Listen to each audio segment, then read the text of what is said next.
Hi friends, today we are going to read one of my favorite stories, Hansel and Gretel.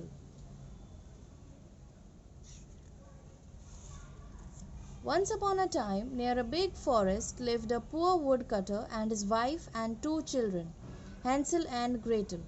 The wife was the children's stepmother and she was very unkind to them. Once, when a great famine hit the land, there came a day when they had almost nothing to eat. Late in the evening, the wife said to the worried husband, "We will die of hunger soon. We have no choice but to leave the children in the forest tomorrow." "Oh no, I couldn't do that," cried the man, but his wife forced him to agree. The two children were so hungry that they could not sleep that night and so overheard everything. Gretel cried in fear, but Hansel said, "Shh, Gretel, I have an idea." Then he slipped outside and filled his pockets with lots of white pebbles. The next morning, right after the first cock crow, their stepmother came into the children's room and shouted, "Get up, lazy bones, we are going into the forest." She gave each child a piece of bread and took them into the forest.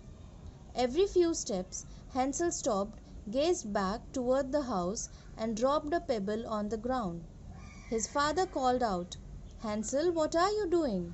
"Oh, I'm just looking out at my white kitten who's sitting up there on the roof. She's saying goodbye to me," replied Hansel.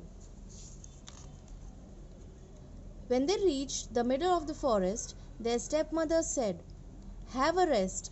We are going further into the forest to cut some wood." Hansel and Gretel ate a little bit of their bread and fell fast asleep. When they woke up, it was midnight. Gretel began to cry. Hansel comforted her, saying, "Just wait until the moon is out. Then we'll find our way back home."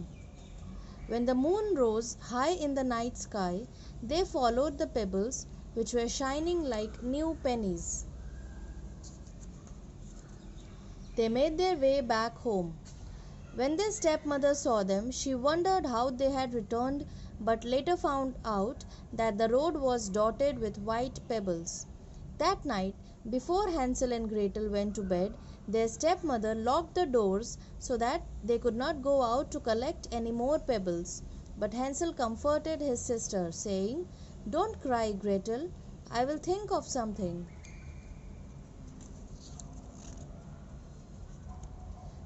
Early next morning, their stepmother came and got the children out of bed. She gave them some bread and led them back into the forest. Hansel dropped breadcrumbs along the way.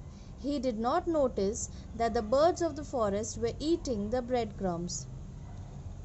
The children were taken deeper and deeper into the forest to a place they had never seen before.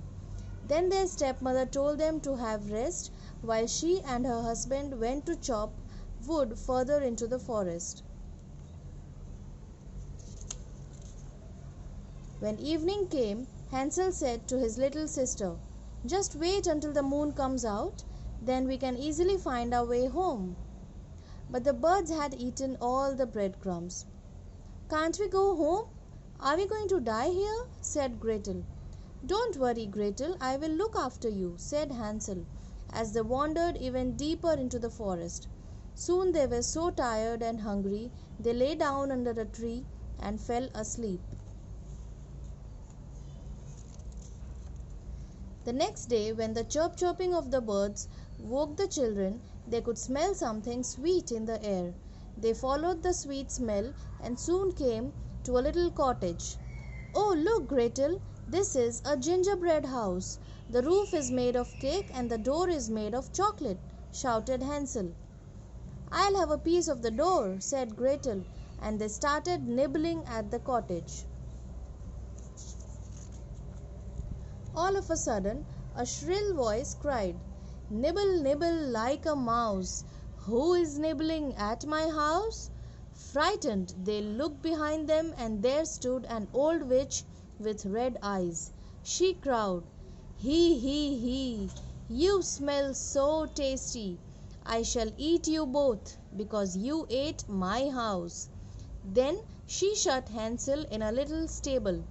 Witches with red eyes cannot see very far, but can smell humans who come near them. The witch said to Gretel, "I shall eat your brother first, and you shall cook good meals to make him fat." Poor Gretel had to work all day carrying water, scrubbing floors, and cooking meals. Every day she carried meals to Hansel, and they encouraged each other, saying, "We'll be all right, for our father is sure to be looking for us." After a few weeks, the witch came to the stable and called, "Hansel, you must be juicy and plump by now. Poke out your finger."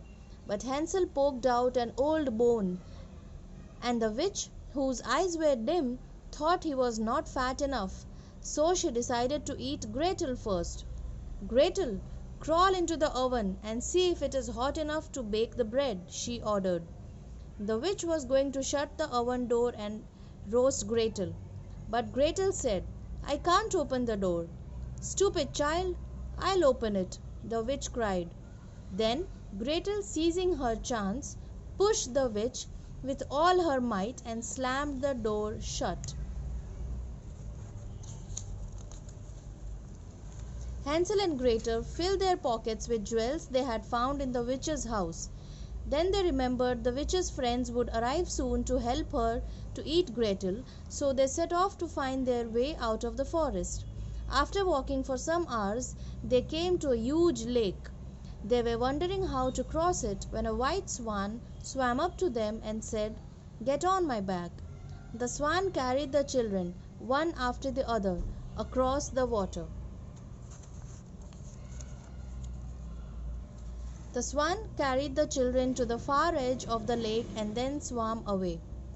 Hansel and Gretel clapped their hands and shouted with joy at having escaped from the witch and the dark forest.